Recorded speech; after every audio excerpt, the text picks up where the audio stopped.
Karibu kabisa. Basi wacha nimpeche. Nashuhudia matuta ya penalti katika kipindi hiki cha pili. Ni kombe lake Mheshimiwa Farouk, huyu ni. Songa kidogo nyuma. Haya wachezaji kujeni mbele. Lakini ndio hivyo mambo yalivyo. Ndio sehemu hiyo Samuel,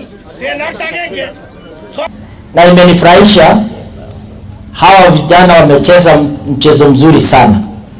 Tukija mambo ya volleyball, tumeona pia vijana wakipatiwa uwezo wanaweza kushindana na nchi zingine ya taifa letu la Kenya. Sisi wote tuseme hii maneno ya kukunywa pombe shetani afanye namna gani? Na muache hiyo. Every year nitakuwa najitokeza. Mimi nimewacha kwenda sherehe kubwa kubwa, nimesema nikuje nikae na nyinyi, kwa sababu hata serikali inahimiza vijana wawe na nidhamu kila mahali. This is one of the best Jamhuri Day celebrations that I've had, that umekaa na wenzako, mmetengeneza marafiki. Sisi tuko majirani hapa, tunafanya vitu pamoja all the time, na tumekaa, tumekunywa maji, tumecheza mpira. Referee huyu ni referee wa kimataifa, lakini amefanya kazi mzuri sana.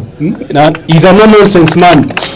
Malimluya, lakini hakutuchezea vizuri pale. Nilikuwa nauliza Farouk, hao watu wote kama wangekuwa wanacheza hapa wangekuwa wapi? Nafikiri wengine pengi wangekuwa kwa raha zao, anasa, pombe, sigara, bangi. Si hizo ndio vitu vijana wanafanya siku hizi? Lakini nyinyi mmekuja kucheza. So sports ni muhimu sana kwa vijana.